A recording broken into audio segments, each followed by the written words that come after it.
Hello అండి. అందరికీ నమస్కారం. నేను మీ సరోజిని.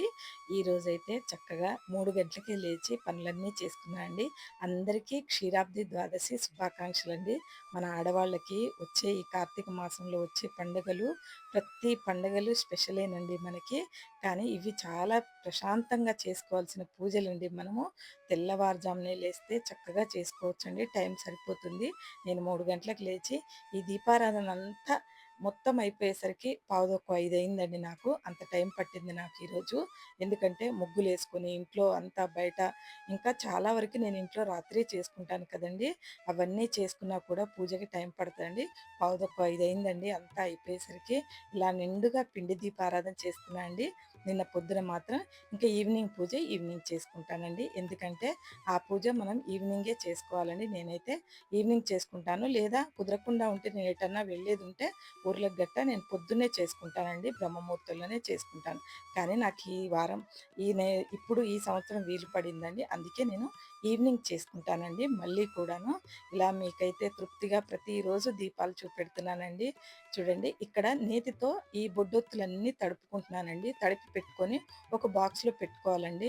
ఎందుకనంటే మనము నేతిలో తడిపి పెట్టుకుంటే నూనెతో మనం పెట్టినా కూడా దీపం ఏమీ కాదండి. కానీ నూనెలో నానబెట్టి ఉంచుకుంటే తర్వాత మనం నేతి దీపం పెట్టేటప్పుడు ఆ నూనెలో నానబెట్టుకున్నది నేతి దీపానికి పెట్టకూడదండి. బొడ్డొత్తి ఎప్పుడూ కూడా గుర్తుపెట్టుకోండి. ఎందుకంటే కన్‌ఫ్యూజ్ అయితాం మనం. ఎందుకంటే నెయ్యిది ఉంటే నూనెలో పెట్టొచ్చు. కానీ నూనెలో నానబెట్టింది, నువ్వుల నూనెలో నానబెట్టింది నేతితో దీపారాధన పెట్టేటప్పుడు ఆ బొడ్డొత్తి గాని, ఒత్తులు కానీ తడిపినవి పెట్టకూడదండి.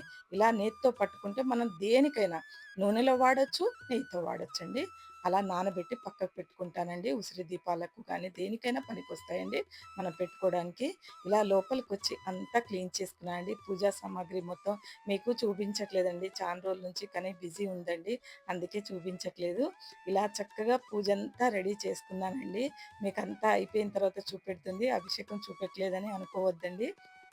కానీ నాకు మాత్రం బాగా బిజీగా ఉందండి. అందుకనే మీకు పూజంతా నిండుగా అయిన తర్వాత చూపెడుతున్నానండి. మీకు అన్నీ వన్ బై వన్ అప్పుడప్పుడు పెడుతూనే ఉన్నానండి. స్వామివారి అభిషేకాలు, శివయ్య అభిషేకాలు పెడుతూనే ఉన్నాను. కానీ నిన్న పొద్దున ఇది పిండి దీపారాధన అండి. క్షీరాబ్ది ద్వాదశి రోజు చేసుకున్న పిండి దీపారాధన అండి ఇది.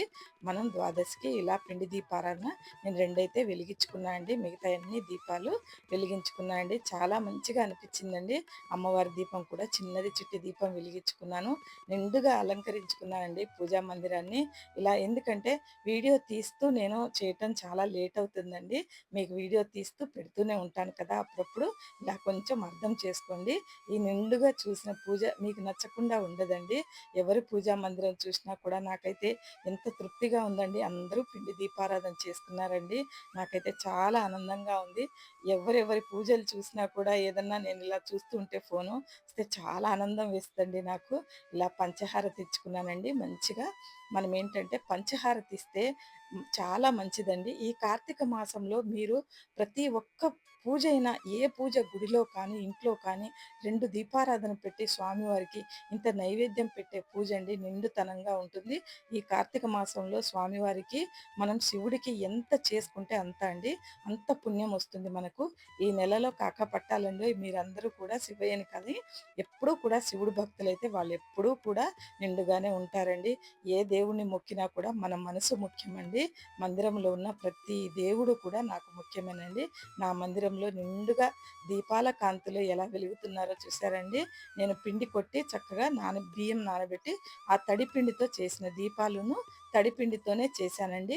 మనం చలివిడి పెట్టాను. కొంచెం వడపప్పు, బెల్లం, పానకం అవన్నీ పెట్టానండి. స్వామివారికి కొబ్బరికాయ మాత్రం తప్పనిసరిగా కొట్టాలండి. ఇలా తులసి తీసుకొచ్చారండి మా వారు. చిన్న దండ తీసుకొస్తే అందులో నుంచి తీసి పక్కన పెట్టానండి. తులసి మాత్రం స్వామివారికి నిండుగా దొరికిందండి. ఇలా అయితే నా పూజా మందిరం అయితే నిండుగా వెలిగిపోతుందండి. మీకందరికీ నచ్చుతుందని అనుకుంటున్నానండి నేను చేసిన పూజ. మీకు నచ్చుతుందనే పెడుతున్నానండి ఇవన్నీ. ఎందుకంటే ప్రతిసారి నచ్చనవసరం లేదండి.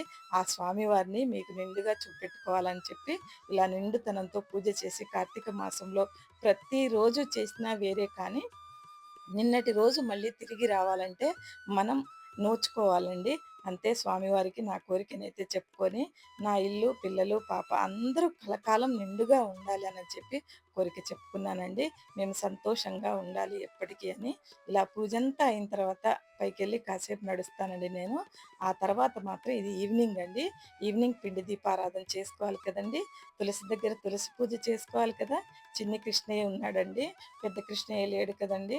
అందుకనే ఇంక చిన్ని కృష్ణయ్య ఉంటే అక్కడ పెట్టుకున్నా అండి. పెద్ద కృష్ణయ్య ఎప్పుడొస్తాడో ఏమోనండి తెలియదు. 2 బ్రేక్ అయిపోయాయి అవి. నాకు 12 సంవత్సరాలుగా 2 ఉండేయండి. 2 కాదు 3 ఉండేటివి. అలాంటివి 2 సంవత్సరాలకోటి, 3 సంవత్సరాలకోటి వెళ్ళిపోయాయండి బ్రేక్ అయ్యి. కానీ ఒకటి చిన్నది మాత్రం 7 సంవత్సరాల క్రితమో, 6 సంవత్సరాల క్రితమో నేను తెచ్చుకుంది అలాగే ఉందండి. ఇది బిర్లా మందిర్ దగ్గర తీసుకున్నాను. చిన్న విగ్రహం రూ. 450కి తీసుకున్నా అండి అప్పుడు. ఇప్పుడు మాత్రం అలాంటి చాలా రేట్లు చెప్తున్నారండి పెద్దయయితే.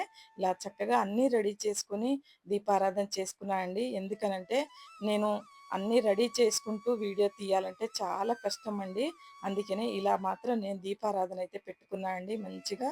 నేను పిండి దీపారాధన, ఉసిరి దీపారాధన అమ్మవారికి నైవేద్యం అంతా ఏంటంటేనండి, ఈరోజు నేను తడి బియ్యంతో చేసుకున్నానన్నాను కదండీ! చలివిడి, కొంచెం పాలు, మళ్ళీ ఖర్జూర పండ్లు, ఇంకా కొంచెంగా వడపప్పు, బెల్లం, అటుకులు, బెల్లం అవన్నీ పెట్టానండి. ఇక్కడ ఫస్ట్ మాత్రం గణపతికి పూజ చేసుకొని, ఆ తర్వాత ఈ దీపాలన్నీ వెలిగించుకున్నానండి. ఇలా నిండుతనంగా స్వామివారికి ఇక్కడ కూడా చేసుకున్నందుకు చాలా సంతోషంగా అనిపించిందండి. ఈ పూజ మీకు నచ్చుతుందనే అనుకుంటున్నాను. నచ్చితే ఒక్క లైక్ ఇవ్వండి నాకు. వేరే ఏమీ వద్దండి. ఒక్క కామెంట్ చేయండి మీకు నచ్చితే. పర్వాలేదండి. ఎందుకంటే ఎవరైనా మంచిగా చేశారు మీరు అంటే ఎంతో తృప్తిగా ఉంటుందండి. మనం ఆ ఒక్క కామెంట్‌కి మనం ఎంతో సంతోషపడతామండి. నేనైతే సంతోషపడతానండి మీ కామెంట్ చూసి. నేను చూసి మళ్ళీ రిప్లై ఇయ్యకపోయినా కూడా మా అబ్బాయి చెప్తాడండి, నాకివ్వటం రాదు. కానీ నేను మాత్రం లైక్ చేసేస్తానండి చూడంగానే. రాయడం అంటూ ఏముండదు కదా అన్నట్టుగా లైక్ చేసేస్తాను. ఇలా పూజంతా చేసుకొని, చక్కగా కొబ్బరికాయ కొట్టుకొని, హారతి పట్టానండి. ఆ తర్వాత ఇదంతా గాలి ఎట్లా వస్తుందంటేనండి, మా వారు పాపం అటునుంచి ఏదో చెద్దరేదో పట్టుకున్నాడండి. నిజంగా ఎంత కష్టపడ్డామండి ఈ దీపాలు ఆగటానికి. నిన్న చాలా గాలొస్తుందండి. ఆ గాలొస్తున్నా ఏదైనా కూడా స్వామివారైతే నా పూజకైతే నిండుతనం ఇచ్చారండి. ఇలా నేను చక్కగా ఆ కృష్ణయ్యని పెట్టుకొని, తులసమ్మని, ఆ నారాయణ్‌ని చక్కగా నేను దండం పెట్టుకున్నా అండి. నాకు ఒక గృహం కావాలి. ఆ ఇల్లుంటే నా ఇంట్లో ఇంకా నిండుగా మీరెలా ఉంటారో ఏంటో అని అనుకుంటున్నానండి. అది కిరాయి ఇల్లే కానీ, నా ఇల్లే కానీ నేనెప్పుడైనా సంతోషంగా చేసుకుంటాను కానీ, నాది అనేది ఒకటి కావాలి కదండీ! మనది అనేది ఒకటి కావాలి కదా! అది నాకు కావాలని మీరందరూ మనస్ఫూర్తిగా కోరుకుంటారని అనుకుంటున్నానండి ఈ వీడియో చూసిన తర్వాత. ఎందుకంటే ఎప్పుడు చెప్పుకోలేదండి నేను. ఇప్పుడు చెప్పుకుంటున్నాను. మనకైతే ఒక ఏజొచ్చినంక కంపల్సరీ కావాలండి. మన పిల్లలకి అది ఉంటేనే అన్నీ చేయగలమండి మనం. మన ఇంట్లో మనం అన్నీ చేసుకోగలం. ఇలా నా తులసమ్మని నేను నిజంగా నా ఇంటి కలలో ఇవన్నీ ఎప్పుడు చూసుకుంటానో అనుకుంటానండి. కొంతమందికి తీరుతాయి. కొంతమందికి ఆలస్యంగా తీరుతాయి. ఆ భగవంతుడు ఉన్నాడండి. ఓపిక పడతాను. చాలా ఓపిక పడతాను. అందులో అయితే ఓపిక పట్టంది మన పెద్ద పెద్ద కోరికలు తీరవండి వెంటనే. ఈరోజైతే కోరుకున్న కోరికైతే మీకు చెప్పేసానండి. నా వాళ్ళు కాబట్టి మీతో పంచుకుంటున్నానండి. ఆ భగవంతుడు కూడా నేను మరొకరి మంచిని కోరితే నాకు కూడా ఎక్కడో చేస్తాడు మంచి అనే అనుకుంటున్నానండి. అందుకే చెప్పేసాను మీకు నా కోరికేంటో. చెప్పకూడదంటారు, కోరిక తీరదు అంటారు. కానీ మంచి మనసుతో మీరందరూ కోరుకుంటే చూడండి బలం అనేది మనమందరం కోరుకుంటే స్వామివారి అనుగ్రహం కూడా నాకు కలుగుతుందండి. మీరందరూ కూడా అనుకోండి. మీ అందరికీ ఏదన్నా లోటుపాట్లుంటే మీరందరూ కూడా ఏదన్నా ఒక కోరికతో బాధపడుతూ ఉంటే, నా ఫాలోవర్స్ అందరూ సంతోషంగా ఉండాలండి. అందరికీ మీకు కోరికలు తీరాలని కోరుకుంటున్నానండి. నా వీడియో నచ్చుతుందని అనుకుంటున్నానండి. నా వీడియో నచ్చితే లైక్ చేయండి, షేర్ చేయండి, కామెంట్ చేయండి. మీ ఫ్రెండ్స్‌కి ఫార్వర్డ్ చేయండి. నేను చక్కగా ఈ పూజనైతే ఇలా చేసుకున్నానండి, ముగిచ్చాను. మీరందరూ కూడా మీ ఇంట్లో ఎలా చేసుకున్నారు అని చెప్పి నాతో పంచుకోండి. ఏదైనా కూడానండి మంచి, చెడు 2 ఒక్క దగ్గరే ఉంటాయండి. ఎప్పుడైనా అనుకోవాలి సుఖం, దుఃఖం వస్తూనే ఉంటాయండి. ఇది మార్నింగ్ తీశానండి. ఇలాగ అన్నీ నా వీడియో నచ్చినట్టయితే లైక్ చేయండి.